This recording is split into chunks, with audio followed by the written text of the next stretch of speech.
sallallahu ala. Kalau ada ular piton yang besar, yang kokoh, yang gagah, yang kuat, yang bertenaga, yang berotot, untuk menghabisinya mudah saja, potong kepalanya, habis. Kalau ada singa, raja hutan, gagah, perkasa, berotot, cengkeramannya kuat, suaranya menggelegar, untuk menghabisinya mudah saja, potong kepalanya, selesai. Begitu juga dengan umat yang hebat, yang besar, yang kuat, yang raksasa ini, untuk melemahkannya mudah saja, potong kepalanya, jauhkan dari badannya. Kepala umat ini adalah Sayyidina wa Maulana Muhammad sallallahu alaihi wasallam. Bagaimana cara menjauhkan umat ini dari kepalanya, dari induknya? Bagaimana cara menjauhkan umat ini dari Nabi Muhammad sallallahu alaihi wasallam? Cara yang pertama, Nabi Muhammad sudah dijadikan sebagai tawassul sebelum dia ada dalam bentuk wujud di alam nyata. Karena dia makhluk yang diciptakan Allah, paling tua.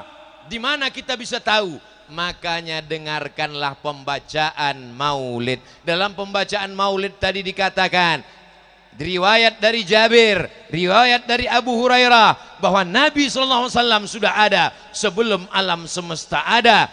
Maka ketika Nabi Adam diciptakan, lalu Nabi Adam mengangkat kepalanya, lamma khalaqtani, ketika kau ciptakan aku dari tanah, nafakhta fi ruhi, kau tiupkan ruh ke dalam tanah, rafa'tu ra'si, ku angkat kepalaku. Saat kepalaku ku angkat, kulihat di tiang aras ada nama yang bersanding dengan namamu, dan nama itu adalah nama Sayyidina wa Maulana Muhammad sallallahu alaihi wasallam. Maka Nabi Adam pun berdoa, Rabbana zalamna anfusana wa illam taghfir lana wa tarhamna lanakunanna minal khasirin. Allahumma inni atawassalu ilaika bihaqqi Muhammad. Aku meminta kepadamu ya Allah, aku bertawassul kepadamu ya Allah, berkat Nabi Muhammad sallallahu alaihi wasallam. Kita berdoa disuruh bertawassul, ya ayyuhalladzina amanu taqullah wabtaghu ilaihil wasilah. Ya, makanya tonton video dari awal sampai akhir, lihat video aslinya, jangan lupa subscribe.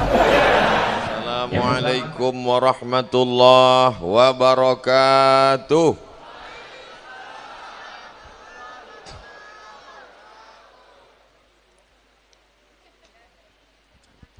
Kalau Tuhan menangkap balam, jangan ditangkap di hari yang cerah. Dari bunyi sambutan salam, nampaknya banyak yang sedih dengan meninggalnya Zubaidah. Apa kabar semua jamaah? Sehat?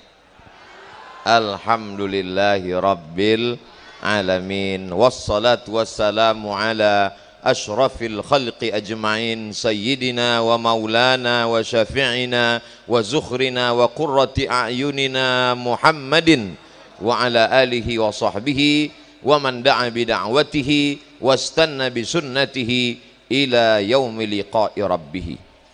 As-sadatil habaib al-afadil wa akhussu bidzikri, tak dapat saya sebutkan satu persatu. Khawatirnya rencana di hati ingin memuliakan para habaib, salah sebut malah kurang adab. Habib sebelah kanan Habib Umar Abdul Aziz, Habib sebelah kiri Habib Umar Al-Munawwar. Al-Habaib, guru kita semua, insya Allah dipanjangkan Allah umur mereka, sehingga kita mendapatkan barokah dari zuriat Rasulullah sallallahu alaihi wasallam. Man lam yaskurin nas lam yaskurillah. Orang yang tak berterima kasih pada manusia, tak bersyukur kepada Allah.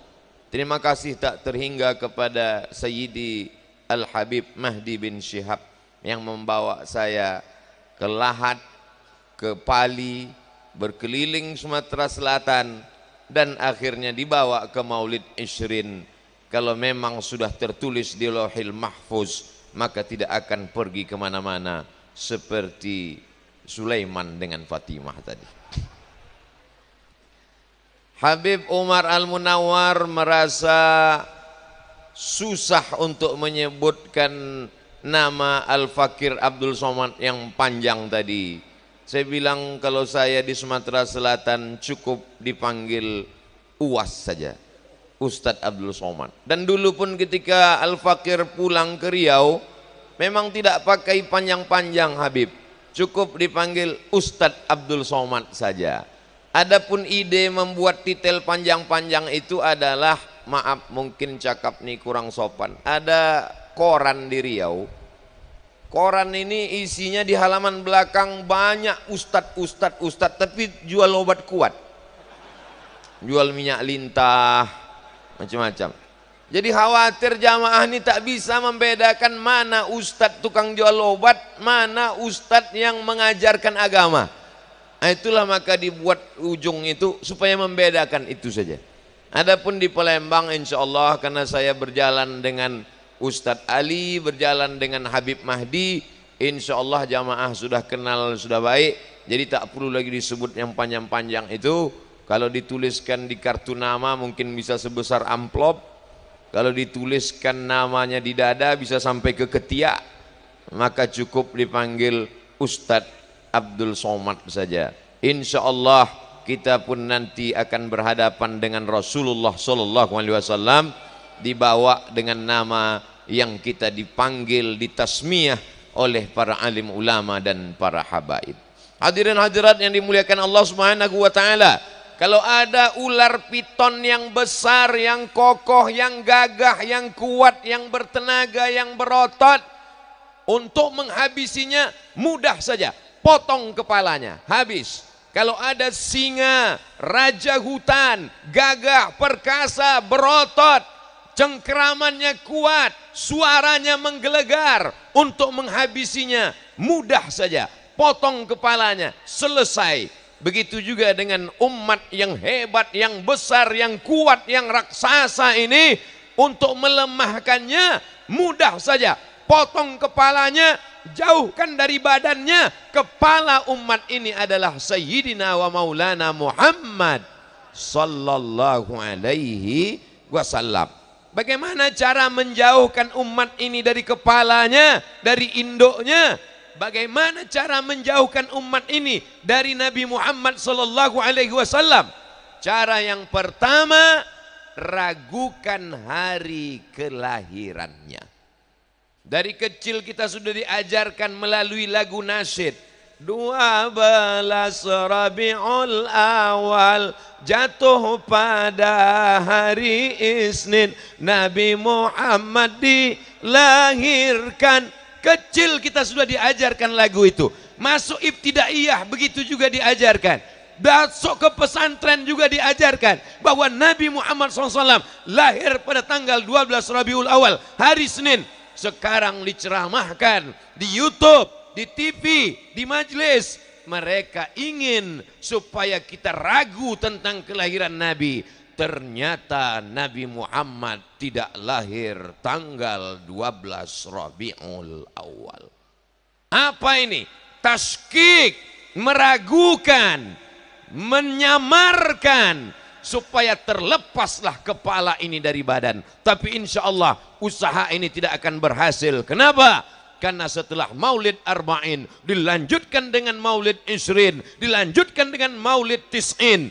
Setiap hari adalah Maulid, setiap hari adalah mengenang Sayyidina Muhammad Sallallahu Alaihi Wasallam. Cara yang kedua adalah ragukan tempat kelahirannya. Setiap tokoh agama di dunia ini meyakini tempat kelahiran Nabi kami di sini, tempat kelahiran Tuhan kami di sini, tempat kelahiran tokoh kami di sini. Rumah itu dari sejak zaman dulu sampai zaman hari ini diyakini umat Islam, disitulah kelahiran Nabi Muhammad Sallallahu Alaihi Wasallam. Tapi hari ini apa yang terjadi? Kalau umat Islam datang berziarah ke sana, dia akan diusir. Roh. Ditulis besar-besar, ini bukan rumah kelahiran Nabi Muhammad Sallallahu Alaihi Wasallam. Allah ingin menjaga. Kalau memang itu bukan rumah kelahiran Nabi Muhammad SAW, kenapa tidak diratakan saja dengan bulldozer? Kenapa tetap diwujudkan dalam bentuk perpustakaan? Ternyata di lubuk hati mereka yang paling kecil masih mengakui disinilah kelahiran Nabi Muhammad sallallahu alaihi wasallam. Ragukan tanggal kelahirannya, ragukan tempat kelahirannya. Cara yang ketiga, katakan ayah dan ibunya sekarang sedang berada di neraka jahanam.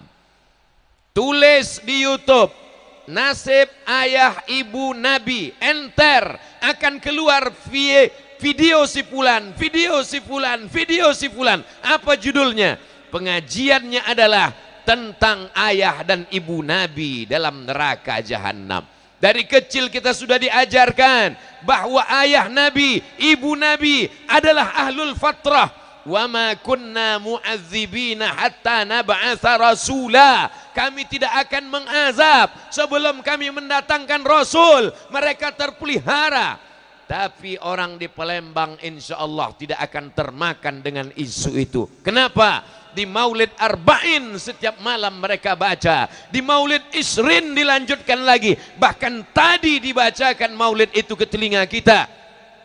Sayyidi Ali Al-Habsyi menulis dalam Simtub Durarnya, menulis dalam Maulidnya bahwa dia berasal dari tulang sulbi yang suci, yang suci, yang suci. Di antara semua Quraisy yang dipilih adalah Abdi Manaf. Di antara semua Abdi Manaf yang dipilih adalah Abdul Muthalib. Di antara semua anak Abdul Muthalib yang dipilih adalah tulang sulbi Abdullah. Dan semua itu suci-suci dipelihara oleh Allah Subhanahu wa ta'ala. Kita bantah, kita hancurkan orang-orang yang menuduh. Sedangkan tetangga kita yang tak Islam pun bertanya, Ustadz Abdul Somad, ya saya ini mu'alaf Ustadz. Betul. Emak ayah saya tak Islam Pak Ustadz, sekarang sudah meninggal dunia. Bagaimana Pak Ustadz doa saya? Kau serahkan saja mereka berdua kepada Allah. Ya Allah, emak ayahku adalah hambamu, maka kuserahkan dia kepada engkau. Itu jawaban yang saya berikan. Menjaga hati jamaah. Tak sampai hati saya mengatakan, Pak Ustadz, emak saya tak Islam meninggal, bagaimana hukumnya Pak Ustadz? Kau sabar saja ya, mereka berdua dalam neraka jahanam sedang mendidih. Nabi yang diharapkan syafaatnya, Nabi pemilik alam semesta. Kalau tidak ada dia, maka tidak diciptakan Allah alam semesta. Begitu lancangnya mereka berkata. Maka jangan heran kalau mereka membuat video dengan sampul yang begitu banyak, gambar Abdul Somad, dikali wajahnya, ditulis UAS di atas, UAS, Ustadz Ahli Syubhat. Kenapa? Sedangkan Nabi Muhammad SAW saja begitu perlakuan mereka kepada orang tuanya, padahal Allah selamatkan mereka, padahal Allah muliakan mereka. Ahlus sunnah wal jamaah meyakinkan itu berabad-abad lamanya. Tapi hari ini ada usaha untuk menyatakan seolah-olah Nabi Muhammad SAW itu hanyalah manusia biasa yang tak punya keistimewaan apa-apa. Cara yang keempat, bagaimana cara menjauhkan umat ini dari Nabi Muhammad SAW? Bid'ahkan maulid. Siapa saja yang berkumpul di ramai-ramai, di kantor, di surau, di langgar, di musola, memperingati maulid, maka akan datang 10 tangan berkata, maulid bid'ah, wa kullu bid'atin dhalalah, wa kullu dhalalatin finnar. Padahal sejak kecil kita diajarkan maulid Barzanji, maulid Diyaul Lami, maulid Simtud Durar, maulid Burdah, maulid ini. Apa isi maulid itu sebenarnya? Maulid isinya adalah sirah, mengajarkan tentang sejarah Rasulullah SAW. Maulid adalah salawat, maulid adalah doa, maulid adalah mengingatkan tentang keagungan, kemuliaan. Maulid adalah ungkapan kecintaan kepada Nabi Muhammad sallallahu alaihi wasallam. Lepaskan umat ini dari maulid supaya mereka tidak berkumpul karena Muhammad sallallahu alaihi wasallam. Orang-orang yang lantang, bersuara keras, menggelegar, membid'ahkan maulid, hari ini mereka betul-betul tertantang, ditantang Allah subhanahu wa ta'ala. Hai kalian yang lantang, hai kalian yang menggelegar, hai kalian yang bersuara kuat mengatakan maulid itu bid'ah.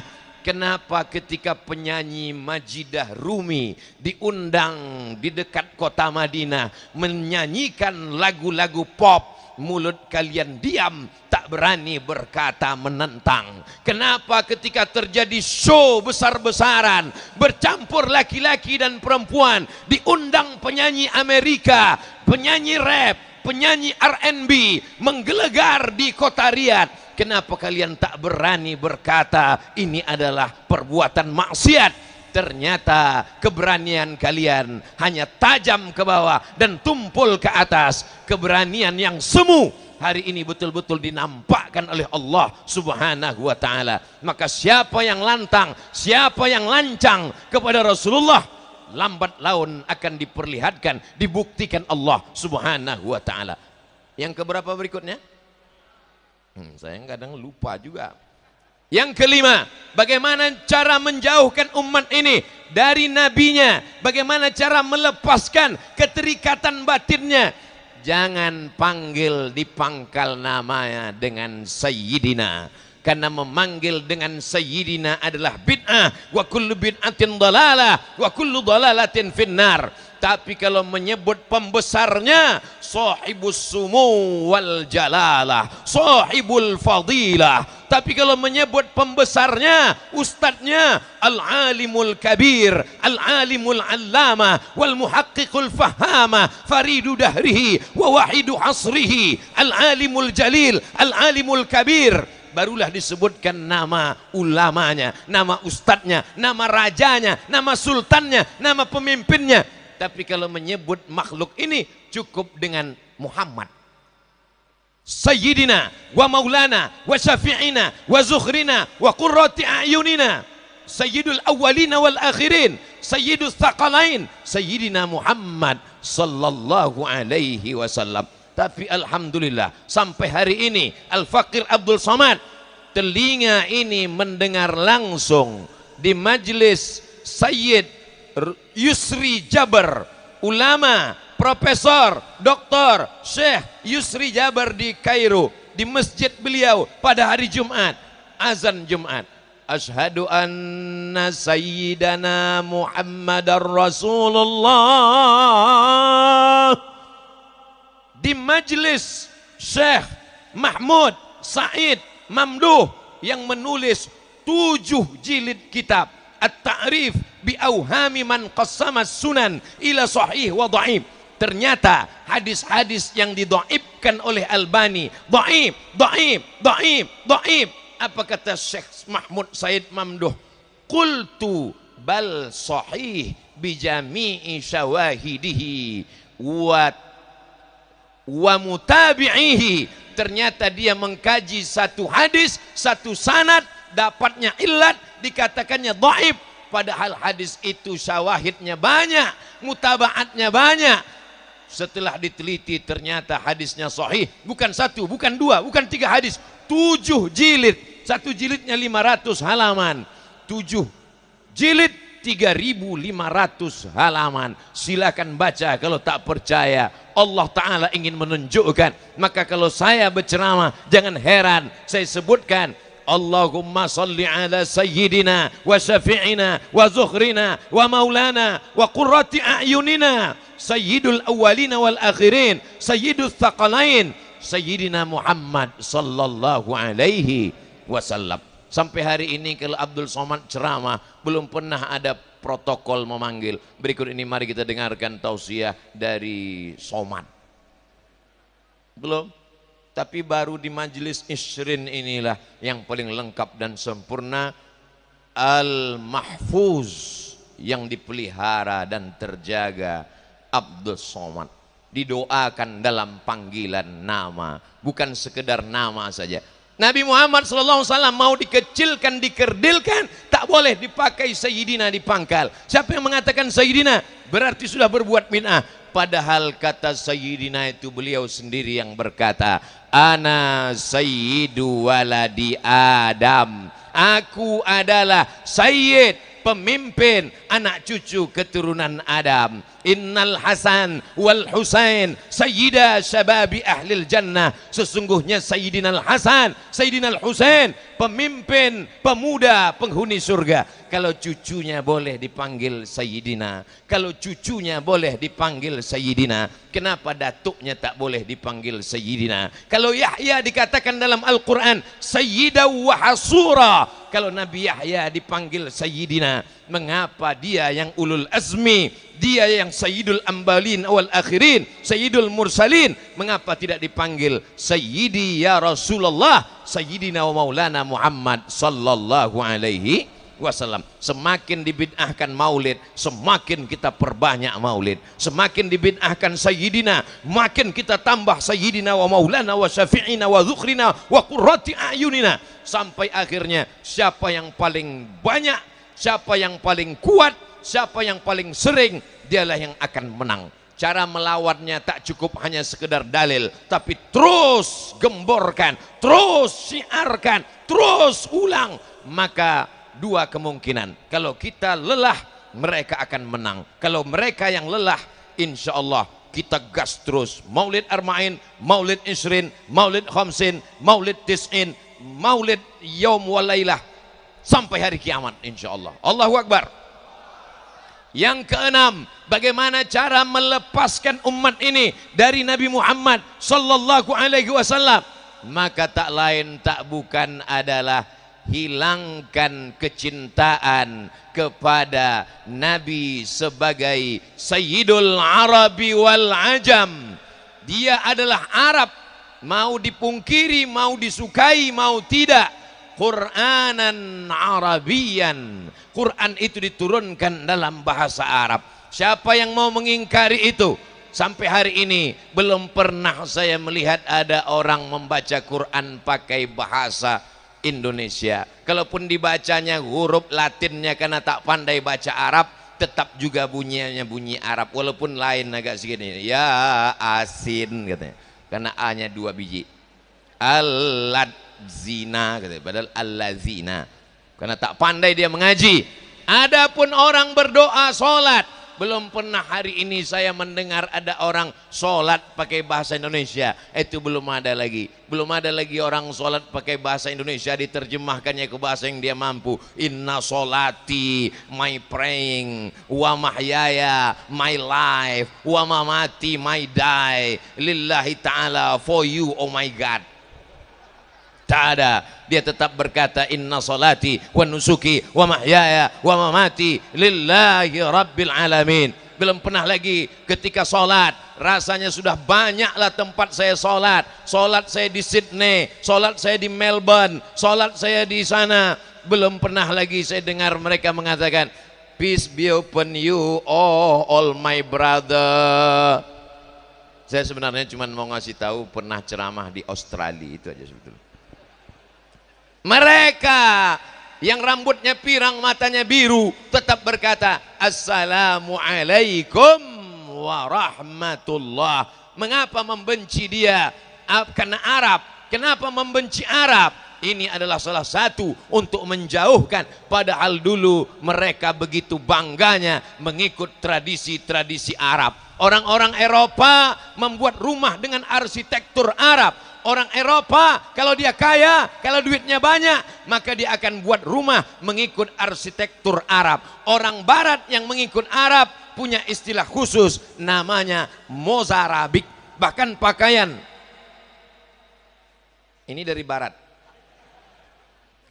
Bahkan pakaian-pakaian itu pun diambil dari Arab. Ketika mereka wisuda di sekolah, maka dipakaikan jubah panjang. Setelah dipakaikan jubah panjang, pakai tutup kepala di atas. Itu diambil dari universitas tertua. Kalau ada yang mengatakan universitas tertua adalah Al-Azhar Kairo, ada yang lebih tua, yaitu Zaitunah di Tunisia. Kalau ada yang mengatakan yang tertua adalah Zaitunah, ada yang lebih tua, yaitu Qarawiyyin di Maroko. Qarawiyyin di Maroko ada seorang perempuan bernama Fatimah. Dialah yang, bukan yang nikah sama Sulaiman tadi.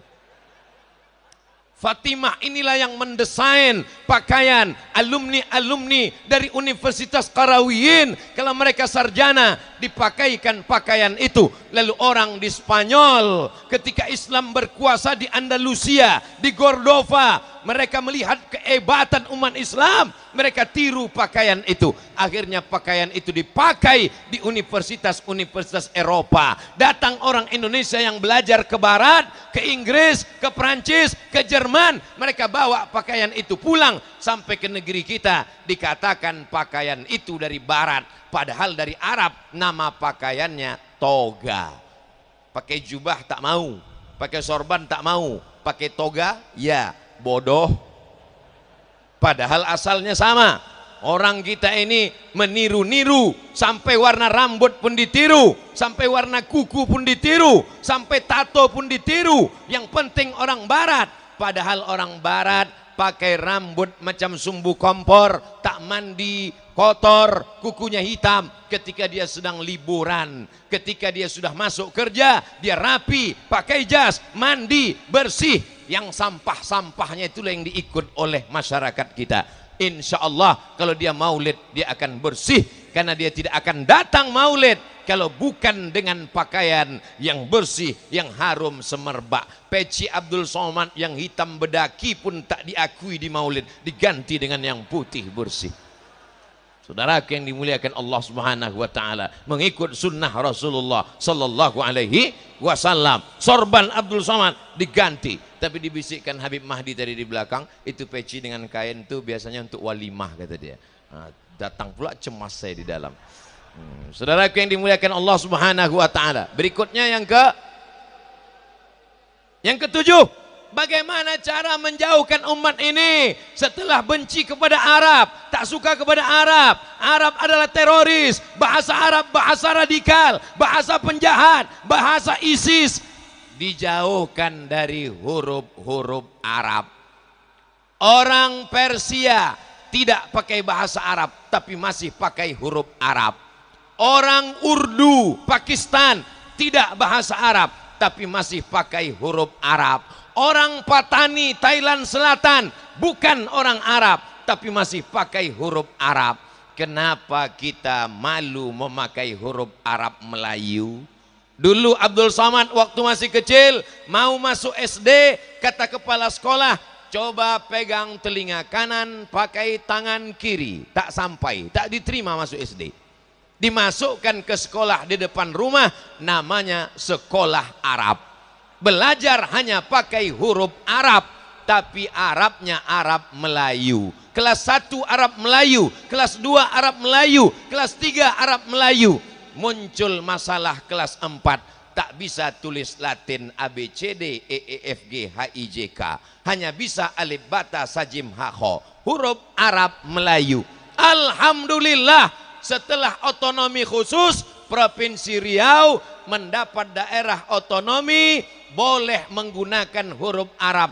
Akhirnya di kantor-kantor, di jalan-jalan, memang kami pakai huruf Latin, tapi masih dipakai huruf Arab. Kantor gubernur pakai waw.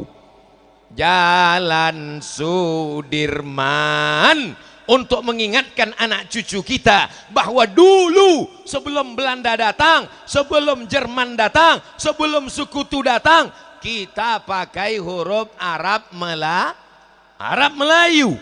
Orang Aceh menulis kitab namanya Sabilal Muhtadin. Sabilal Muhtadin disyarah oleh orang Kalimantan, namanya Syekh Muhammad Arsyad Al-Banjari. Orang Kalimantan berbahasa Banjar, orang Aceh berbahasa Aceh, tapi waktu menulis kitab mereka pakai bahasa Melayu dan bertuliskan huruf Arab Melayu.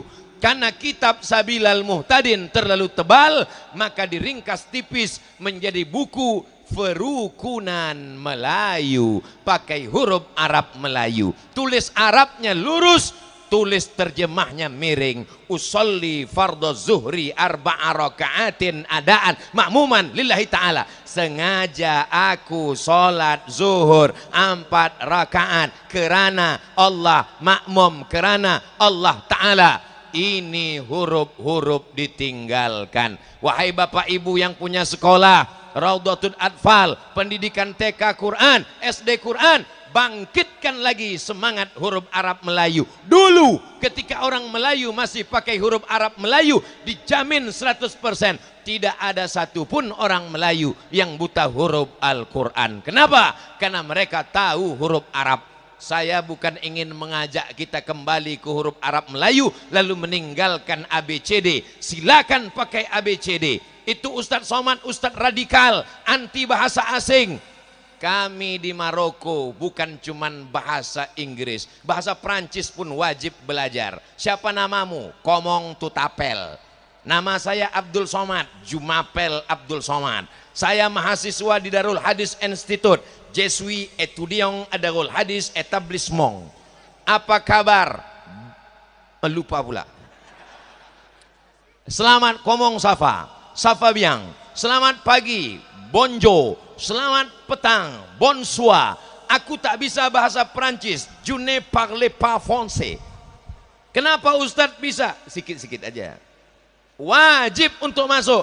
Anak-anak Melayu bahasa Inggris, silakan. Bahasa Prancis, silakan. Tapi bahasa Arab jangan sampai kau lupakan.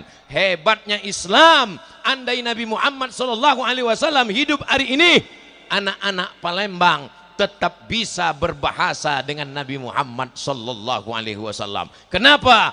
Bahasa Al-Quran sejak zaman Nabi SAW sampai sahabat, sampai tabi'in, sampai tabi'in tidak akan pernah berubah, karena Quran tidak pernah berubah. Quran sampai hari kiamat tidak pernah berubah. Maka bahasa Al-Quran, bahasa Arab, hurufnya terjaga. Siapa yang menjaganya? Allah. Inna nahnu nazzalna dzikra wa inna lahu lahafizun. Mudah-mudahan anak-anak kita dimasukkan Allah dalam orang-orang yang menjaga Al-Quran, insyaallah. Amin.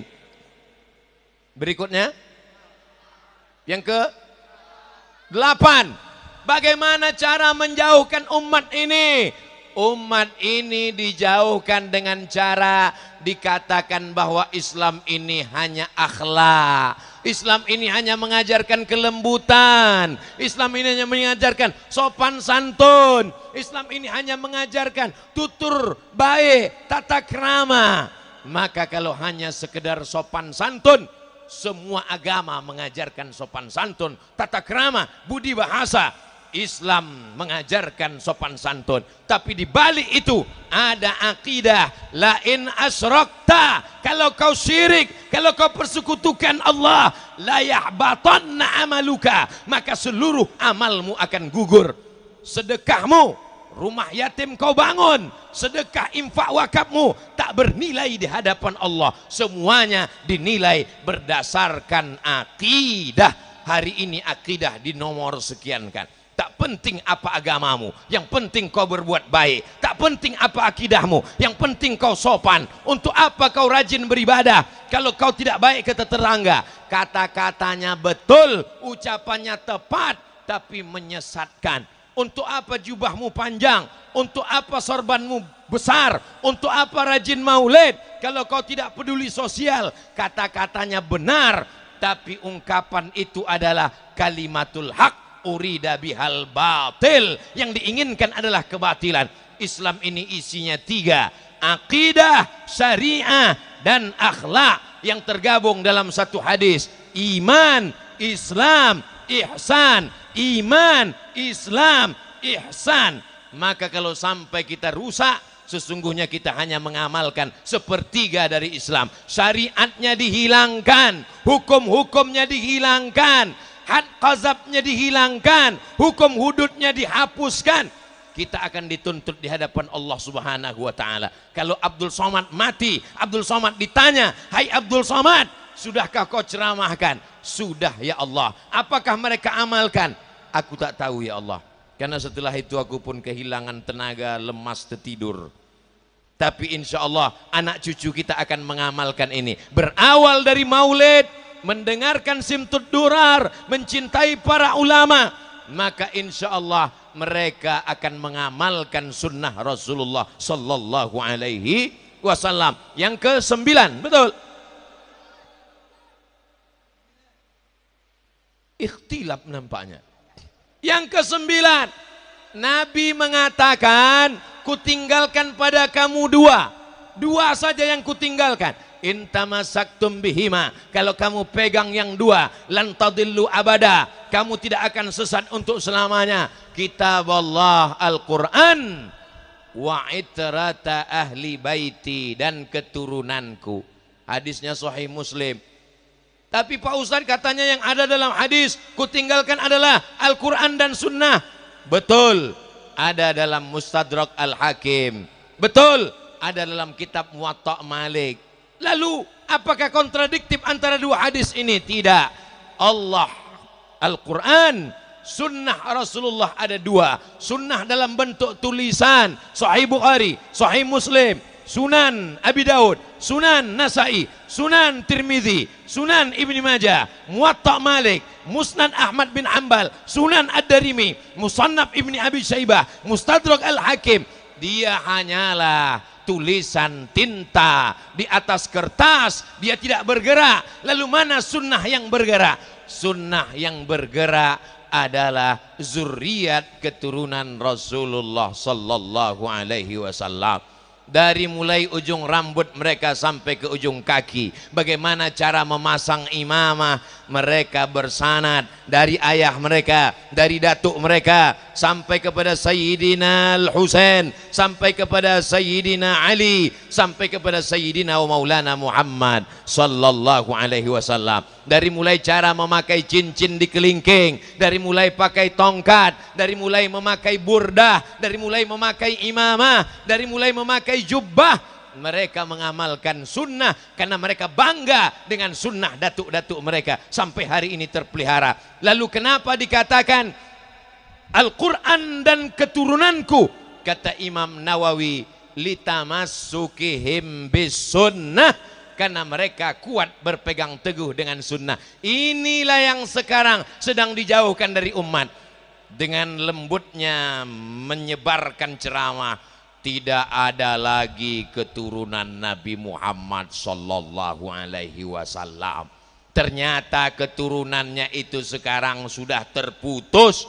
Kalau terputus keturunannya, berarti pembohonglah Imam Muslim. Karena hadis itu ada dalam Sahih Muslim, dan hadis itu sahih. Kitab yang paling sahih setelah Al-Quran adalah Sahih Bukhari. Setelah Sahih Bukhari adalah Sahih Muslim. Kitab sahih nomor 2 ditulis oleh Imam Muslim Ibnul Hajjaj Al-Qushairi An-Naisaburi. Hadis Nabi menunjukkan bukti bahwa zuriat keturunan Nabi ada sampai hari kiamat. Dan pulau Sumatera, dari mulai ujung Aceh sampai Lampung, paling banyak zuriat itu berada di Sumatera Selatan.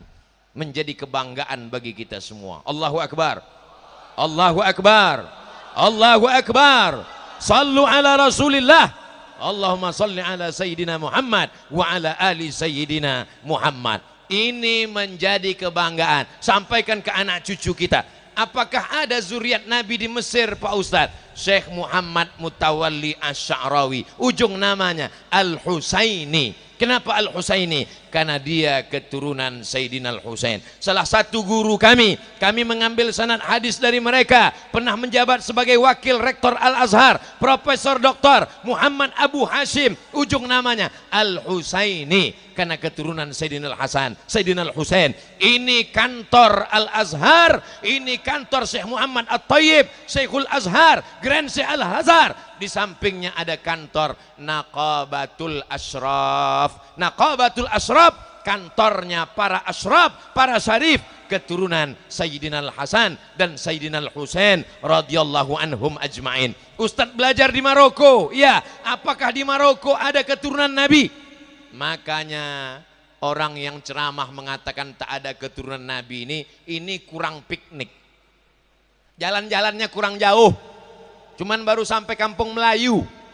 Pergilah kalian ke Maroko. Ibu kota Maroko namanya Casablanca. Kaza artinya rumah, Blanka artinya kosong. Casablanca rumah kosong karena catnya warna putih, tak ada warnanya. Bahasa Arabnya ad-darul bayda, dar rumah, bayda putih, rumah putih, Casablanca. Nanti pergi ke tepi laut Samudra Atlantik, ada masjid namanya Masjid Hasan II. Kami ketika berdiri di depan Masjid Hasan II di tepi laut Samudra Atlantik, tepatnya di tepi pantai, di tembok itu pantai, seakan-akan masjid itu terapung. Ketika kami berdiri di depan pintu, lama tak dikasih masuk. Setelah itu kami tanya penjaga, kenapa kami tak boleh masuk? Dia tanya, anta muslim? Disangkanya kami turis dari Jepang. Udah jelas hitam macam ini, disangkanya juga Jepang. Nama saya Abdul Somad, belajar di sini. Oh, silakan masuk. Masuk kami ke dalam. Di dalamnya ada satu tiang induk. Di tiang induk itu tertulis, masjid ini dibangun oleh Raja Hasan II, anak Muhammad V, anak Hasan I, sampai nasabnya kepada Sayyidina Al-Hasan, anak Sayyidatuna Fatimah, anak Sayyidina Maulana Muhammad sallallahu alaihi wasallam. Raja-raja di bumi Melayu, mereka juga sebagiannya adalah zuriat Rasulullah sallallahu alaihi wasallam. Ada seorang ulama namanya Syekh Habib Usman Shahabuddin, datang ke Pekanbaru Riau menyampaikan dakwah Islam. Orangnya ganteng, ilmunya banyak, bersahaja, cahaya kenabian, mengalir darah Nabi dalam badannya. Kebetulan waktu itu kerajaan Melayu namanya Siak Sri Indrapura, salah seorang anak sultan cantik jelita bernama Tengku Embung dinikahkan dengan Habib Usman Shahabuddin. Setelah itulah raja-raja Melayu Riau itu bergelar Syarif di pangkal namanya. Itulah mengapa nama 3 di Pekanbaru dipakai dengan nama Syarif. Sultan Syarif Kasim, Sultan Syarif Kasim nama airport, Sultan Syarif Kasim nama jalan, Sultan Syarif Kasim nama universitas. Di makamnya ditulis oleh kantor Alawiyin bahwa Sultan Syarif Kasim adalah zuriat Nabi Muhammad sallallahu alaihi wasallam dengan fam marga Banahsan. Hari ini ada pula orang berkata tidak ada lagi keturunan Nabi Muhammad sallallahu alaihi wasallam. Jangan hanya gara-gara pernah membeli cincin palsu lalu kau katakan semua cincin di dunia ini adalah cincin palsu. Kebetulan nasib kau aja tentang tak beruntung. Buktinya kami berjumpa dengan cincin-cincin yang asli. Kenapa Ustaz tiba-tiba ingat cincin? Karena baru dapat cincin bagus. Tapi lebih bagus lagi cincin Ustadz Kemas Ali. Saudaraku yang dimuliakan Allah Subhanahu wa taala, yang keberapa sekarang? Yang ke-10.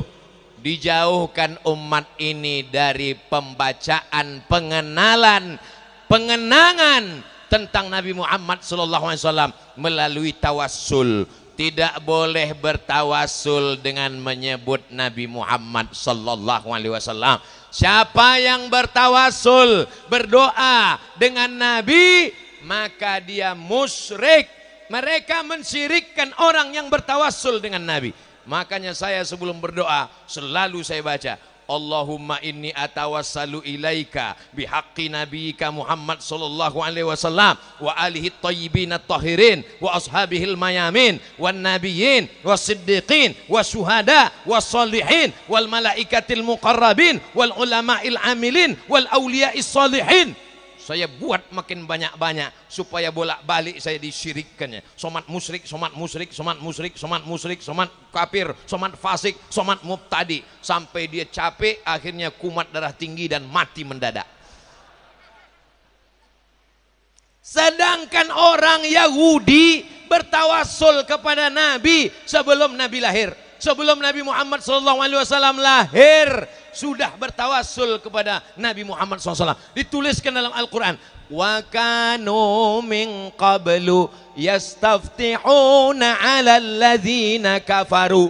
Orang-orang kafir musyrik Yahudi ketika berperang melawan Bani Ghatafan, kafir musyrik, Ghatafan musyrik, orang Yahudi percaya kepada Allah. Mereka berdoa kepada Allah, ya Allah, menangkanlah kami melawan Ghatafan berkat Nabi yang akan kau utus di akhir zaman. Diabadikan dalam Al-Quran. Wa kanu, mereka, min qablu, sebelum dia lahir, yastaftihuna ala alladhina kafaru, memohon kepenangan dengan menyebut nama Sayyidina Muhammad sallallahu alaihi wasallam.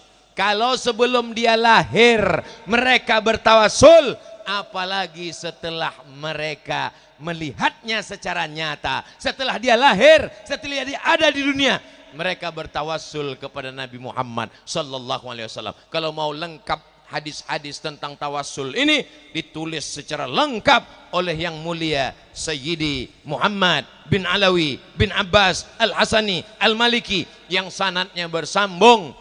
Orang Palembang ambillah sanad langsung dari murid almarhum Sayyid langsung kepada Sayyid Umar Abdul Aziz yang langsung murid daripada Sayyid Muhammad bin Alawi bin Abbas Al-Hasani Al-Maliki dalam kitabnya Mafahim Yajib an Tusahhah. Nabi Muhammad sudah dijadikan sebagai tawassul sebelum dia ada dalam bentuk wujud di alam nyata, karena dia makhluk yang diciptakan Allah paling tua. Di mana kita bisa tahu? Makanya dengarkanlah pembacaan maulid. Dalam pembacaan maulid tadi dikatakan, riwayat dari Jabir, riwayat dari Abu Hurairah, bahwa Nabi SAW sudah ada sebelum alam semesta ada. Maka ketika Nabi Adam diciptakan, lalu Nabi Adam mengangkat kepalanya, lamma khalaqtani, ketika kau ciptakan aku dari tanah, nafakhta fi ruhi, kau tiupkan ruh ke dalam tanah, rafa'tu ra'si, ku angkat kepalaku. Saat kepalaku ku angkat, kulihat di tiang aras ada nama yang bersanding dengan namamu, dan nama itu adalah nama Sayyidina wa Maulana Muhammad sallallahu alaihi wasallam. Maka Nabi Adam pun berdoa, Rabbana zalamna anfusana wa illam taghfir lana wa tarhamna lanakunanna minal khasirin. Allahumma inni atawassalu ilaika bihaqqi Muhammad. Aku meminta kepadamu ya Allah, aku bertawassul kepadamu ya Allah berkat Nabi Muhammad sallallahu alaihi wasallam. Kita berdoa disuruh bertawassul. Ya ayyuhalladzina amanu taqullah wabtaghu ilaihil wasilah. Ya ayyuhalladzina amanu ittaqullah wabtaghu ilaihil wasilah. Dan kita siang pagi malam 5 kali mendoakan wasilah untuk dia. Allahumma rabb hazihi da'wati tammah wassalatil qa'imah ati sayyidana Muhammadanil wasilata. Kenapa wasilah kita mintakan tapi kita tidak berwasilah kepada Allah melalui dia? Inilah orang bodoh tapi dipelihara. Minta wasilah kepada Allah, minta dijadikan dia sebagai wasilah. Ati sayyidana Muhammadanil wasilata wal fadilah wasyarafa wad darajatal aliyatar rafi'ah wab'athullahumma maqamam mahmudan alladhi wa'atta. Dan Allah kalau sudah berjanji, innaka la tukhliful mi'ad. Tapi bagaimana cara mereka menjauhkan kita dari Nabi? Jangan bertawassul kepada Nabi Muhammad karena dia sudah meninggal dunia. Disangkanya Nabi Muhammad itu meninggal macam kucing mati. Nabi sallallahu alaihi wasallam punya kehidupan khusus. Ketika kita mengucapkan salam kepada dia, inna salataka ma'rudatun alaika, inna salataka ma'rudatun alayya. Salawat kalian di kota Palembang dibawa ke makam Nabi Muhammad di kota Al-Madinah Al-Munawwarah. Kaifa salatuna ma'rudatun alaika wa qad arimta. Bagaimana mungkin salawat kami dibawa kepada engkau padahal engkau sudah mati dimakan cacing tanah ya Rasulullah. Sahabat-sahabat itu rasional, mereka bertanya, mereka bukan diam saja, mereka bukan sami'na wa ata'na saja, mereka orang-orang yang berakal, mereka fatana, mereka cerdas, mereka azkiya, bukan aghbiya. Mereka bertanya, bagaimana mungkin salawat kami dibawa ke makammu padahal engkau sudah mati? Apa jawab Nabi sallallahu alaihi wasallam? Innallaha harramal arda ajsadal anbiya. Allah mengharamkan tanah memakan jasad para nabi. Jasad nabi tak dimakan cacing tanah. Ustaz Somad yakin Nabi Muhammad tidak dimakan cacing tanah? 1000% saya percaya. Pernah Ustaz menengoknya? Belum. Lalu kenapa Ustaz percaya? Pembangkit listrik tenaga air, maka dibendonglah satu sungai di Provinsi Riau. Karena sungai dibendong, maka tenggelam 3 kecamatan. Akhirnya masyarakat di kecamatan ditransmigrasikan. PLTA Koto Panjang, pembangkit listrik tenaga air Koto Panjang Kabupaten Kampar, Provinsi Riau. Akhirnya pemerintah mengumumkan semua kecamatan, desa-desa silakan pindah. Tapi kan tak mungkin kalau hanya masyarakat yang pindah. Kubur-kubur juga silakan bawa pindah, karena tak mungkin nanti pas mau Idul Fitri, mau bulan Ramadan ziarah ke PLTA. Aila hadratin Nabi, kepada yang ada di PLTA ini Al-Fatihah, kan tak mungkin. Akhirnya kubur-kubur diangkat. Salah satu kubur yang diangkat adalah Mursyid Thariqah An-Naqsyabandiyah. Muridnya yang melihat kejadian langsung bercerita ke Abdul Somad, ketika digali, ketika dibuka, wajahnya tersenyum sama seperti baru saja dimakamkan kemarin sore. Sedangkan khalifah, mursyid, syekh, tarekat yang berzikir jauh dengan Nabi diselamatkan, takut cacing tanah memakannya. Apalagi Sayyidina wa Maulana Muhammad sallallahu alaihi wasallam. Seorang sultan yang soleh bernama Nuruddin Zangki bermimpi. Dia bermimpi bahwa ada orang yang mulai menggali-gali tanah, ingin menggapai jasad Nabi Muhammad sallallahu alaihi wasallam. Maka Nuruddin Az-Zangki datang ke kota Madinah. Dia kerahkan semua mata-mata, periksa sekeliling makam Nabi. Apa yang terjadi? Ternyata ada orang Yahudi pura-pura masuk Islam, lalu kemudian menyewa rumah dekat dari Masjid Nabawi. Dia gali kamarnya, dia lobangi menuju kamar makam Rasulullah sallallahu alaihi wasallam. Tangkap, pancung kepalanya. Ternyata dia ingin mencuri jenazah Nabi, tapi tidak semudah itu. Nuruddin Zangki lah yang mengecor dengan timah dan besi di tembok sekeliling makam Rasulullah sallallahu alaihi wasallam. Tidak akan terjadi karena Allah menjaga dan memeliharanya. Tidak akan terjadi siapapun yang akan merusak jasad Nabi Muhammad sallallahu alaihi wasallam. Hari ini mukjizat-mukjizat itu disamarkan.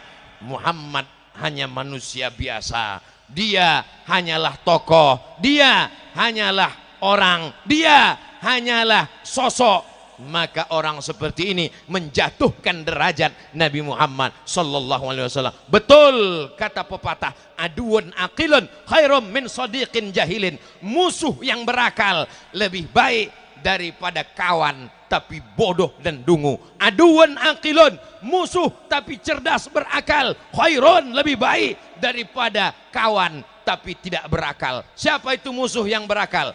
Michael H. Hart menulis buku 100 Ranking Influential Person in History. 100 tokoh di dunia yang paling berpengaruh. Abraham Lincoln ada, Nabi Isa ada, Nabi Musa ada, Siddhartha Gautama ada. Tapi yang nomor 1 dia buat Sayyidina wa Maulana Muhammad sallallahu alaihi wasallam. Tidak Islam. Aduun aqilun, musuh tapi berakal lebih baik daripada kawan tidak berakal. Maka Majelis A'la Lisyu'un Al-Islamiyah, Majelis Tinggi Islam Kairo, mengundang Michael H. Hart ke Kairo untuk seminar. Dipresentasikan di depan umat Islam. Kenapa kau buat Nabi Muhammad nomor 1? Anda yang menulis buku 100 ranking itu Abdul Somad, dibuatnya Nabi Muhammad nomor 1, itu namanya apologi, membela agama sendiri. Anda yang menulis buku itu Abdul Somad, dibuatnya Nabi Muhammad nomor 1, maka orang tak heran, mungkin Abdul Somad sedang cari muka supaya bisa masuk surga dengan bukunya. Tapi ini yang menulis orang tidak Islam. Lalu kenapa dibuat nomor 1? Ternyata setelah diteliti-teliti, apa kata dia? Musa membawa Bani Israel dari Mesir menuju Palestina, tak sampai ke Palestina, meninggal di dataran Sinai. Perjalanan itu dilanjutkan oleh muridnya Yusha bin Nun, Joshua kata mereka. Sulaiman, bukan yang nikah dengan Zubaidah tadi. Sulaiman hebat, raja di raja, gagah perkasa. Tapi orang lupa dia adalah anak Daud. Daud adalah raja Bani Israel. Orang barat menyebutnya King David. King David punya anak namanya King Solomon. Solomon adalah Sulaiman. Ada pula yang mengatakan kerajaannya sampai ke Yogyakarta, menjadi daerah Sleman. Tapi Muhammad sallallahu alaihi wasallam, sayyidina wa maulana wa syafi'ina wa dzukhrina wa qurrati ayunina, ayahnya Abdullah seorang pedagang, bukan raja, tapi dia menguasai dunia. Dunia semesta dikuasainya. Dia adalah, kalau bahasa kampungnya, from zero to hero. Kalau anak raja jadi raja, biasa. Anak penguasa jadi penguasa, biasa. Tapi anak orang biasa menjadi luar biasa. Disitulah kelebihan dia. Dan dia meninggalkan umat Islam dalam keadaan bukan di tengah perjalanan. Dia meninggalkan umat Islam, lailuha kanahariha, malamnya macam siang, terang benderang, la yazighu anha illa halik, tidak ada yang berpaling kecuali orang yang binasa. Nabi Muhammad sallallahu alaihi wasallam 10 tahun di kota Madinah mendirikan masjid, mendirikan kekuasaan Islam, ada menterinya, ada pembawa suratnya, dan dia sebagai seorang pemimpin yang gagah perkasa mengirim surat ke Raja Persia, mengirim surat ke Raja Romawi, mengirim surat ke Raja-Raja Arab, mengirim surat ke Raja Mesir. Layaknya dia sedang mengirim surat sebagai seorang kepala negara. Maka semua syarat-syarat negara ada pada diri dia. Syarat negara ada 5. Yang pertama, ada presidennya, ada rajanya, ada sultannya. Yang kedua, ada wilayah kekuasaannya. Yang ketiga, ada rakyatnya. Yang keempat, ada hukumnya. Yang kelima, ada sistemnya. Apakah 5 syarat ini ada pada diri Nabi? Ya. Di wilayah kekuasaannya. Wilayah kekuasaannya dari Yaman sampai ke kota Al-Madinah, sampai ke negeri Syam. Siapa rakyatnya? Rakyatnya adalah umat Islam, orang Yahudi, Yahudi Bani Nadir, Yahudi Bani Quraizah, Yahudi Qainuqa, Yahudi Khaybar. Apa hukum yang dipakai? Hukum Al-Quran. Wa man lam yahkum bima anzalallah faulaika humul kafirun. Wa man lam yahkum bima anzalallah faulaika humul fasiqun. Wa man lam yahkum bima anzalallah faulaika humul fasiqun. Hukum-hukum itulah yang dituliskan dalam fikih yang disebut dengan fikih jinayah, fikih siasa, fikih jihad. Apa wilayah kekuasaannya? Wilayah kekuasaannya terbentang. Bagaimana sistem yang dia pakai? Wa amruhum syura bainahum, memutuskan perkara berdasarkan musyawarah. Siapa pemimpin tertingginya? Pemimpin tertingginya tiada lain tiada bukan Sayyidina wa Maulana Muhammad sallallahu alaihi wasallam. Insyaallah usaha untuk menjauhkan badan dari kepala, melemahkan umat, terus siap bersama dengan ahli bait, siap dengan zuriat Rasulullah. Takbir. Ini akan ditonton oleh orang seluruh penjuru dunia, dari Sabang sampai Papua, untuk negara kesatuan Republik Indonesia. Saudara-saudara kita yang ada di perantauan mencari rezeki di Hong Kong, di Bangkok, di Tokyo, di Saudi Arabia, di Jazirah Arab, di Eropa, mereka menyaksikan kita pada malam hari ini melalui channel Ustadz Abdul Somad Official. Subscribe, like, share, and comment. Saudaraku yang dimuliakan Allah Subhanahu wa Ta'ala, kenapa semangat betul Ustadz malam ini? Tak tahu entah kenapa tiba-tiba semangat. Mungkin karena dapat topi dan kain baru ini. Yang baik datang dari Allah, yang tak baik dari Al-Fakir. Mohon maaf, suara melengking, kurang adab, su'ul adab kepada para habaib. Mudah-mudahan para habaib senantiasa mendoakan Al-Fakir Abdul Somad. Aqulu qawli hadza astaghfirullah li wa lakum. Terima kasih atas segala perhatian. Mohon maaf atas segala kesilapan dan kekhilafan. Kita tidak pernah berpisah karena kita tetap bersama dalam doa. Doakan Abdul Somad supaya mati dalam keadaan husnul khatimah, diakui sebagai umat Nabi Muhammad sallallahu alaihi wasallam. Inni uhibbukum fillah. Aku mencintai kamu karena Allah. Aku mencintai para habaib karena Allah. Aku menyambung silaturahim kepada habaib pada Allah. Mudah-mudahan ketika Nabi mengajak cucu-cucunya ini masuk surga, mereka menyeret tangan Abdul Somad juga ikut bersama mereka insyaallah. Amin ya rabbal alamin. Terima kasih segala perhatian. Mohon maaf segala kesilapan dan kekhilafan. Wassalamualaikum warahmatullahi wabarakatuh. Wajib syukru